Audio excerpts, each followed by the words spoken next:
ನಮಸ್ತೆ ಟಿವಿ 20 ಕನ್ನಡ ವಾಹಿನಿಗೆ ಸ್ವಾಗತ. ಮಾನ್ವಿ ತಾಲೂಕಿನ ನೀರಮಾನ್ವಿ ಗ್ರಾಮದಲ್ಲಿ 11ನೇ ಮಾನ್ವಿ ತಾಲೂಕು ಕನ್ನಡ ಸಾಹಿತ್ಯ ಸಮ್ಮೇಳನ ಬಹಳ ಅದ್ದೂರಿಯಾಗಿ ಜರುಗಿದೆ.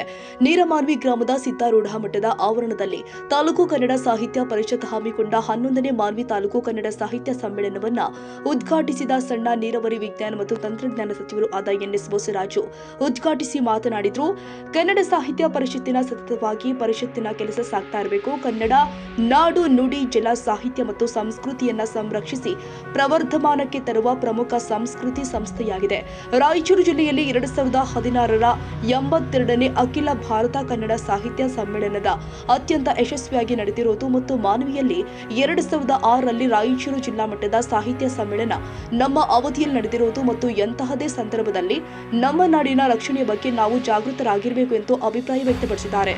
ಈ ಕಾರ್ಯಕ್ರಮದ ಅಧ್ಯಕ್ಷತೆಯನ್ನು ವಹಿಸಿ ಮಾತನಾಡಿದ ಶಾಸಕ ಹಂಪಯ್ಯ ನಾಯ್ಕ, ಗ್ರಾಮೀಣ ಭಾಗದಲ್ಲಿ ಸಾಹಿತ್ಯ ಸಮ್ಮೇಳನ ಹಮ್ಮಿಕೊಂಡು ಗ್ರಾಮೀಣ ಭಾಗದಲ್ಲಿ ಸಾಹಿತ್ಯದ ಬಗ್ಗೆ ಒಲವು ಮೂಡಿಸುವ ಕೆಲಸವನ್ನ ತಾಲೂಕು ಕನ್ನಡ ಸಾಹಿತ್ಯ ಮಾಡಿರುವುದು ಬಹಳ ಸಂತೋಷವಾಗಿದೆ. ಕನ್ನಡ ಉಳಿಸುವ ಕೆಲಸ ನಾವೆಲ್ಲರೂ ಕೂಡ ಮಾಡಬೇಕಾಗಿದೆ. ಈ ರೀತಿ ಗ್ರಾಮೀಣ ಭಾಗದಲ್ಲಿ ಅತಿ ಹೆಚ್ಚು ಸಮ್ಮೇಳನಗಳು ಹಳ್ಳಿಯಲ್ಲಿ ಮಾಡುವ ಮೂಲಕ ಕನ್ನಡ ಸಾಹಿತ್ಯ ಪಸರಿಸುವ ಕೆಲಸ ಮಾಡಬೇಕಾಗಿದೆ ಎಂದಿದ್ದಾರೆ. ಈ ಸಾಹಿತ್ಯ ಪರಿಷತ್ತಿನ ಸಮ್ಮೇಳನದ ಸ್ವಾಗತ ಸಮಿತಿ ಅಧ್ಯಕ್ಷರಾಗಿರ್ತಕ್ಕಂಥ ಸನ್ಮಾನ್ಯ ಶ್ರೀ ಹಂಪಯ್ಯ ನಾಯ್ಕರವರೇ, ಈ ಸಮಿತಿಯ ಎಲ್ಲ ಸದಸ್ಯ ಮಿತ್ರರೇ, ಮಾನ್ವಿ ಸಾಹಿತ್ಯ ಸಮ್ಮೇಳನ ಸಾಹಿತ್ಯ ಪರಿಷತ್ತಿನ ಅಧ್ಯಕ್ಷರಾಗಿರ್ತಕ್ಕಂಥ ಶರಣಬಸವ ಅವರೇ, ಎಲ್ಲ ಪದಾಧಿಕಾರಿಗಳೇ, ಎಲ್ಲರಿಗೂ ನನ್ನ ನಮಸ್ಕಾರಗಳು.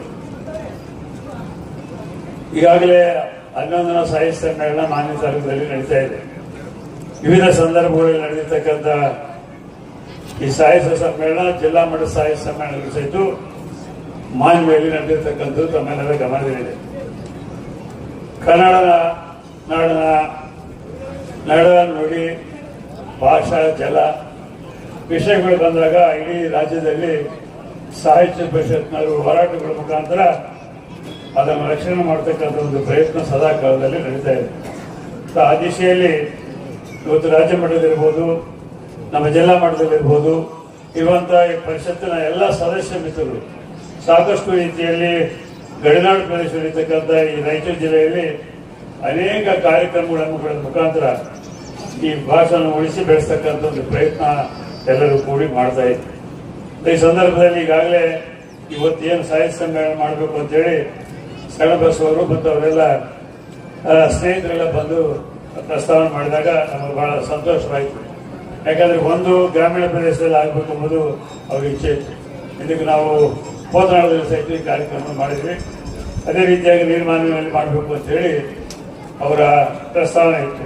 ಆ ದಿಶೆಯಲ್ಲಿ ಶಾಸಕರು ನಾವು ಸಹಿತ ಮಾತನಾಡಿ ಬಹಳ ಒಳ್ಳೆಯ ಪ್ರದೇಶವನ್ನು ತಾವು ಗುರುತಿಸಿದ್ರಿ. ಈ ನೀರ್ಮಾನ್ಯವೇ ತನ್ನದೇ ಆದಂಥ ವೈಶಿಷ್ಟ್ಯ ಇರತಕ್ಕಂಥ ಪ್ರದೇಶ.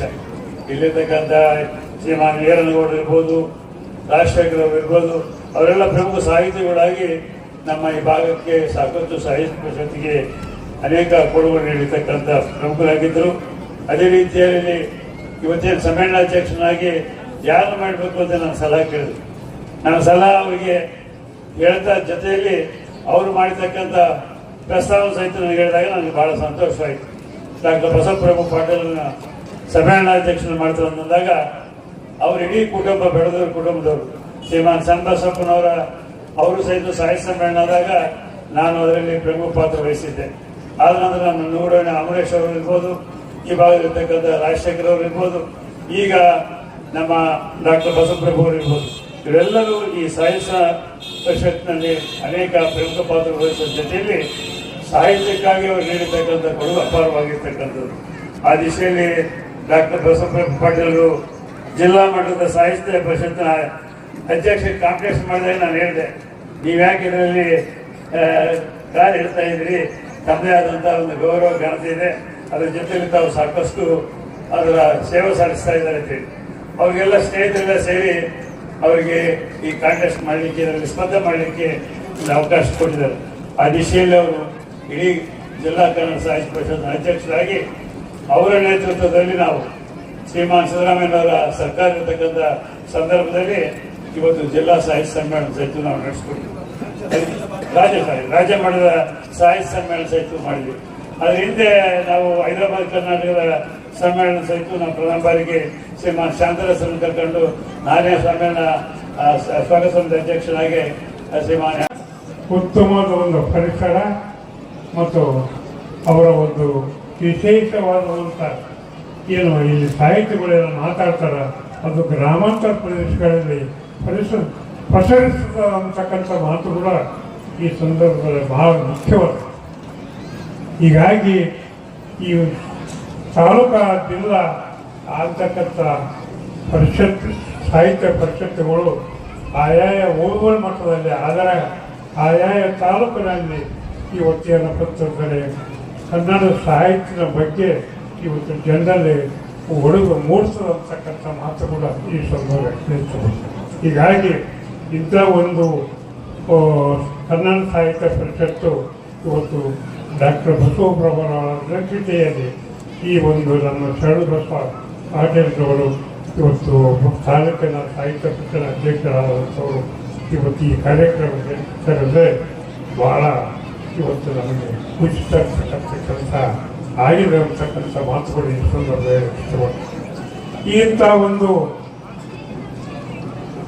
ಕನ್ನಡ ಸಾಹಿತ್ಯ ಪರಿಷತ್ತು ಇವತ್ತು ನಾವು ಈಗಾಗಲೇ ಸಾಕಷ್ಟು ಹೊರದವರು ನಮ್ಮ ಹಿರಿಯರಾದಂಥ ರಾಜಕೀಯ ಗುರುಗಳಾದಂಥ MS ಮೋಸರವರು ಇವತ್ತು ಅವರು ಹೇಳಿದರು, ಇಂಥ ನಾವು ಒಂದು ಸಾಹಿತ್ಯಕ್ಕೆ ಇವತ್ತೇನಪ್ಪ ಅಂತಾನೆ ನಮ್ಮದೇ ಆದಂಥ ಒಂದು ಕೊಡಬೇಕು, ನಮ್ಮದೇ ಆದಂಥ ಒಂದು ರೀತಿಯಲ್ಲಿ ಸಾಹಿತ್ಯ ಪರಿಷತ್ತಿಗೆ ನೆಲ ಜಲ ಭಾಷಾ ಪ್ರತಿಯೊಂದು ಇವತ್ತು ಕನ್ನಡದಲ್ಲಿ ಇವತ್ತು ಕನ್ನಡಕ್ಕೆ ಕನ್ನಡ ಇವತ್ತು ನಾವು ಉಳಿಸ್ತಕ್ಕಂಥ ಕೆಲಸ ಮಾಡಬೇಕಂತಕ್ಕಂಥ ಮಾತು ಕೂಡ ನಮ್ಮ ಗುರುಗಳು ಹೇಳಿದರು. ಒಂದು ನಿಜವಾದಂಥದ್ದು. ನಾನು ಹೇಳಿದೆ, ಈ ಕನ್ನಡ ಸಾಹಿತ್ಯ ಪರಿಷತ್ತು ಓವಲ್ ಮಟ್ಟದಲ್ಲಿ ಮಾಡಿದಾಗ ಪ್ರತಿ ಗ್ರಾಮದಲ್ಲಿ ಕೂಡ ಇದು ಹರಡಿಸ್ತಕ್ಕಂಥ ಕೆಲಸ, ತಿಳಿತಕ್ಕಂಥ ಕೆಲಸ ಆಗ್ತದಂತಕ್ಕಂಥ ಮಾತು ಕೂಡ ಈ ಸಂದರ್ಭದಲ್ಲಿ ನಾವು ಬರೀ ಪಟ್ಟಣದಲ್ಲೇ ಮಾಡಿದ್ರೆ ನಾಲ್ಕು ಓದಿಕೊಂಡವರು ಬುದ್ಧಿವಂತರು ಬರ್ತಾರೆ, ಕೊಡ್ತಾರೆ, ಮಾತಾಡ್ತಾರೆ, ಓದ್ತಾರೆ, ಅದರಿಂದ ಲಾಭ ಆಗೋದಿಲ್ಲ. ಇವತ್ತು ಗ್ರಾಮಾಂತರ ಪರಿಸರ ಮಾಡಿದಾಗ ಗ್ರಾಮಾಂತರ ಪರಿಸರ ಇರ್ತಕ್ಕಂಥ ಇವತ್ತು ಕಲ್ಚರಲ್ ಫಾರ್ಮ್ ತರಬೇಕಾಗ್ತದೆ. ಇವತ್ತು ಸಾಹಿತ್ಯಗಳು, ತುರ್ತು ಸಾಹಿತ್ಯಗಳು, ಇವತ್ತು ಆಸಕ್ತಿ ಇರತಕ್ಕಂಥವು ಎಲ್ಲರಿಗೂ ಏನಪ್ಪ ಅಂತ ತಿಳಿದು ಬರ್ತಕ್ಕಂಥ ಕೆಲಸ ಆಗಿ ಆ ಸಾಹಿತ್ಯ ಪರಿಷತ್ತಿನಲ್ಲಿ ಜಾಸ್ತಿ ಬೆಳಗು ಬರ್ತಕ್ಕಂಥ ಕೆಲಸ ಆಗ್ತದೆ ಅಂತಕ್ಕಂಥ ಮಾತು ಕೂಡ ಈ ಸಂದರ್ಭದಲ್ಲಿ ಕೊಡ್ತೀವಿ. ಹೀಗಾಗಿ ಈ ಒಂದು ಸಮ್ಮೇಳನ ಸಾಹಿತ್ಯ ಪರಿಷತ್ ಸಮ್ಮೇಳನವನ್ನು ನಮ್ಮ ರಾಜಕೀಯ ಗುರುಗಳಾದ MS ಮೋಸರವ್ರನ್ನ ಕೇಳಿದಾಗ ನಾನು ಸಂತೋಷದಿಂದ ಮಾಡ್ರಿ, ನಿಮಗೆ ಏನು ಬೇಕಾದ್ರೂ ನಾನು ಸಹಾಯ ಮಾಡ್ತೇನೆ ಅಂತಕ್ಕಂಥ ಮಾತು ಹೇಳಿದ್ವಿ. ಆದರೆ ನಮ್ಮ ರಾಜಕೀಯ ಗುರುಗಳಾದಂಥ MS ಮೋಸರ್ ನೀನೇನು ಸಹಾಯ ಮಾಡೋಡಪ್ಪ, ನಾನೇ ಮಾಡ್ತೇನೆ ಅಂತ ಹೇಳಿದರು. ಅವ್ರು ಇದಕ್ಕೆ ಆಗ್ತಕ್ಕಂಥ ಯಾವತ್ತು ಏನು ಖರ್ಚಿದ್ರು ಶರಣಬಸವ ₹1 ಕೈಯಿಂದ ಖರ್ಚು ಮಾಡ್ತಕ್ಕಂಥ ಕೆಲಸ ಇಲ್ಲ, ಅದು ನಾವೇ ನೋಡ್ಕೊಂತೀವಿ ಅಂತಕ್ಕಂಥ ಮಾತು ಹೇಳಿ ಇನ್ನೂ ಹೆಚ್ಚಿನ ರೀತಿಯಲ್ಲಿ ಮುಂದೆ ಬರ್ತಕ್ಕಂಥ ದಿನಗಳಲ್ಲಿ ಕನ್ನಡ ಸಾಹಿತ್ಯಕ್ಕೆ ಬಹಳ ಮಹತ್ವ ಕೊಟ್ಟು ವಿಜೃಂಭಣೆಯಿಂದ ನಡೀತಕ್ಕಂಥ ಕೆಲಸ ಆಗಲಿ ಸದವ ಕಾಲ ಇರುತ್ತೆ. ಕನ್ನಡ ನೆನಪು ನಾವು ಯಾವಾಗಲೂ ತರ್ತಾ ಇರ್ಬೋದು. ಯಾಕಂದರೆ ಇಂಥ ಕಾರ್ಯಕ್ರಮ ಮಾಡಿದಾಗ ನಮ್ಮ ಪೀಳಿಗೆಗೆ ನೆನಪಾಗ್ತದೆ. ನಮ್ಮ ಪೀಳಿಗೆ ಇವತ್ತೇನು ಬಂದ ನಮ್ಮ ತಂದೆ ತಾಯಿಯವರು ಏನು ಸಾಹಿತ್ಯ ಪರಿಷತ್ ತೆಗಿತಾರಪ್ಪ, ಸಾಹಿತ್ಯ ಪರಿಷತ್ ಹೇಳಿರಪ್ಪ, ಸಾಹಿತ್ಯ ವರ್ಷಕ್ಕಂದ್ರೆ ಏನಪ್ಪ ಅಂತಕ್ಕಂಥದ್ದು ನಮ್ಮ ಹಿಂದಿನ ಮಕ್ಕಳಿಗೆ ಗೊತ್ತಾಗ್ತಕ್ಕಂಥ ಕೆಲಸ ಇವತ್ತೊಂದು ದಿವಸ ಈ ಒಂದು ಬಸವಪ್ರಭು ಡಾಕ್ಟರ್ ಮತ್ತು ತಾಲೂಕಾ ಅಧ್ಯಕ್ಷ ಸಾಹಿತ್ಯ ಪರಿಷತ್ ಅಧ್ಯಕ್ಷ ಶರಣಬಸವರು ಮಾಡಿದರೆ ಅವರಿಗೆ ನಾನು ಧನ್ಯವಾದಗಳು ಹೇಳಿ ಆತ್ಮ. ಈ ಸಂದರ್ಭದಲ್ಲಿ ಸಾಹಿತ್ಯ ಪೂಜ್ಯ ಶ್ರೀ ಬ್ರಹ್ಮ ವಿರೂಪಾಕ್ಷ ಪಂಡಿತಾರಾಧ್ಯ ಶಿವಾಚಾರ್ಯ ಮಹಾಸ್ವಾಮಿಗಳು, ಕಲ್ಮಠ ಮಾನ್ವಿ, ಜನಾಬ್ ಮುಫ್ತಿ ಮೌಲಾನಾ ಸೈಯದ್ ಹಸನ್ ಜಿಶಾನ್ ಖಾದ್ರಿ ಮಾನ್ವಿ, ವಂದನೀಯ father Vincent Suresh saint Mary's church Manvi, ಪೂಜ್ಯ ಶ್ರೀ ದೇವೇಂದ್ರಪ್ಪ ತಾತನವರು, ಶ್ರೀ ಸಿದ್ದಾರೂಢ ಮಠ ನೀರಮಾನ್ವಿ ಸಮ್ಮೇಳನದ ಅಧ್ಯಕ್ಷರು ಆದ ಡಾಕ್ಟರ್ ಬಸವಪ್ರಭು ಪಾಟೀಲ್ ಬೆಟ್ಟದೂರು, ಸಿದ್ದರಾಮ್ ಹೊನ್ನಕಲ್, ಜಿಲ್ಲಾ ಕನ್ನಡ ಸಾಹಿತ್ಯ ಪರಿಷತ್ತಿನ ಅಧ್ಯಕ್ಷರು ಆದ ರಂಗಣ್ಣ ಆಲುಂಡಿ, ಮಾನ್ವಿ ತಾಲೂಕು ಅಧ್ಯಕ್ಷರು ಆದ ಶರಣಬಸವ ನೀರಮಾನ್ವಿ, ಮಾಜಿ ಶಾಸಕರುಗಳು ಆದ ಬಸನಗೌಡ ಬ್ಯಾಗ್ವಾಟ್, ಗಂಗಾಧರ್ ನಾಯಕ್, ರಾಜವೆಂಕಟಪ್ಪ ನಾಯಕ್, ರೌಡ್ರು ಮಹಂತೇಶ್ ಸ್ವಾಮಿ, ತಾಲೂಕು ಪಂಚಾಯತ್ ಮಾಜಿ ಅಧ್ಯಕ್ಷರು ಆದ ಚೆನ್ನಪ್ಪಗೌಡ ಬೆಟ್ಟದೂರು, ಶ್ರೀರಾಮುಲು ನೀರಮಾನ್ವಿ, ಗೋಪಾಲ್ ನಾಯಕ್ ನೀರ್ಮಾನ್ವಿ, ಬಡ್ಡು ಸಾಬ್, ಜಿಲ್ಲಾ ಪಂಚಾಯತ್ ಮಾಜಿ ಸದಸ್ಯರು ಆದ ಸಿದ್ದರಾಮಯ್ಯ ಸಿರಿ ಮತ್ತಿತರರು ಹಾಜರಿದ್ದರು. ಸೈಯದ್ ಖಾದರ್ ಭಾಷಾ, TV20 ಕನ್ನಡ, ಮಾನ್ವಿ.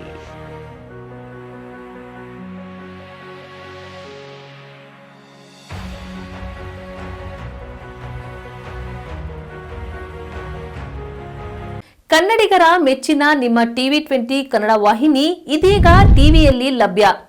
ಕರ್ನಾಟಕ ಮತ್ತು ದೇಶ ವಿದೇಶದ 360 ಡಿಗ್ರಿ ಸುದ್ದಿ ವಿವರವನ್ನ ಪಡೆಯುವುದಕ್ಕೆ TV20 ವಾಹಿನಿಯನ್ನು ಲೈಕ್ ಮಾಡಿ, ವಿಡಿಯೋಗಳನ್ನು ಶೇರ್ ಮಾಡಿ, ಕಮೆಂಟ್ ಮಾಡಿ, ಸಬ್ಸ್ಕ್ರೈಬ್ ಮಾಡಿ.